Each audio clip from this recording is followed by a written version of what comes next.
Right, you can look at question 4, which deals with forms. Forms normally fairly predictable type of questions. Okay, first of all, let's just going to have a look at a form, to make sure we still understand what a form is. Okay, let's go and have a look, and we open the form. Okay, so a form basically displays one record from a table at a time. Okay, so that's what we're going to do. And again, it's also got the data view that we're in now, but we're probably going to work in the design view. That's just pretty much my guess at this stage. You don't typically do much over here. So I'm going to go into design view so long.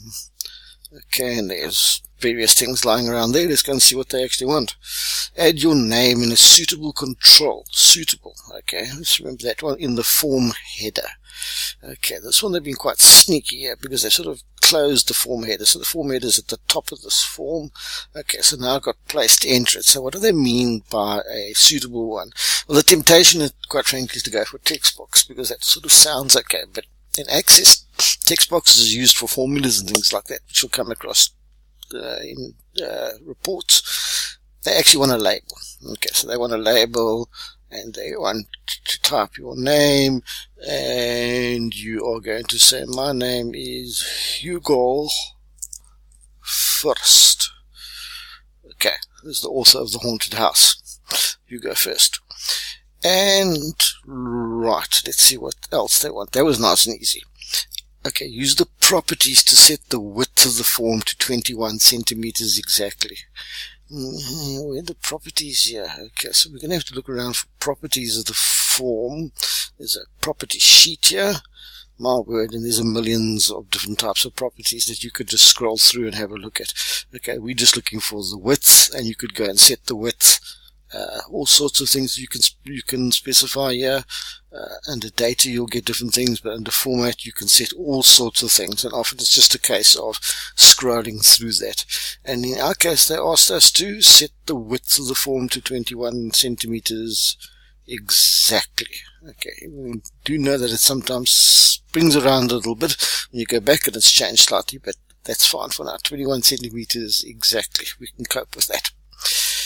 Right, change the properties of the label of the location field. Notice I don't even complete the question, not because I know what it is, but I just wanted to see where I must be.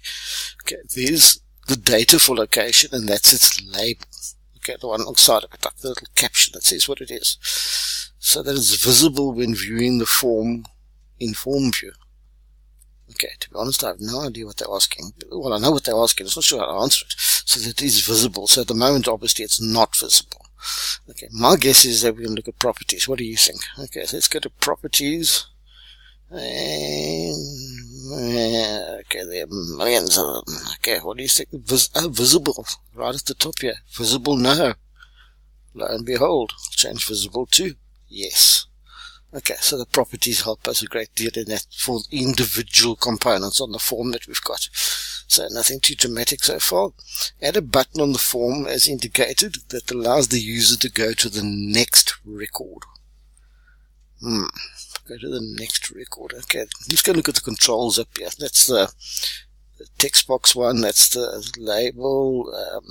There's one over here which you've used before, the combo box. You know, if you want to have a combo box, you can just add it and add it to a field so that the person can select them. They're asking for that. This one, they want a button. Okay, so button. Okay, there we've got button. The tooltip tells us a button. It's XXXX. Right, and I'm going to get a button. And what type of button did they want again? They wanted a button that allows you to go to the last record. Okay, I'm just going to kind of put the button over here and put it in here. Which how big the button's going to be. Oh, okay. Now it gives me a whole lot of things that I can do. I can do close the form, do all sorts of things. I just want to, what did I want to do again? I wanted to go to the last record. So record operations. Duplicate no, navigation, that's not navigation, that means moving around, eh? Right, go to the last record. And there we go, and we'll finish. And that's pretty standard type of button that you're used to seeing from digital media, so it means go to the last thing. Okay, so we've done that. and insert the current time only as a field in the form footer.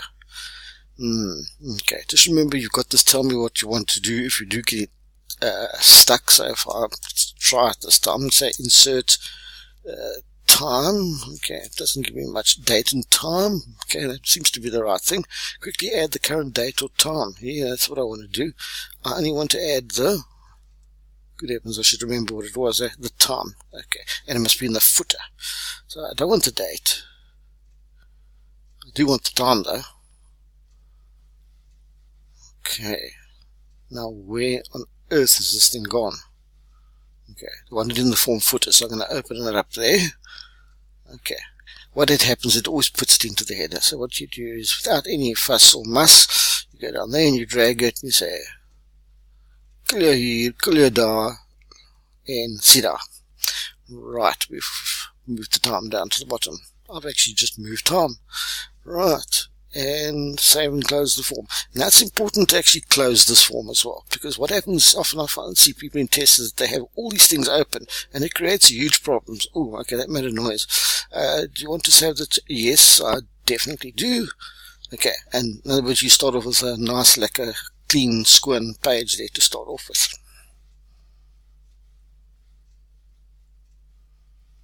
I think that's it. Let's have a look what else we've got to go.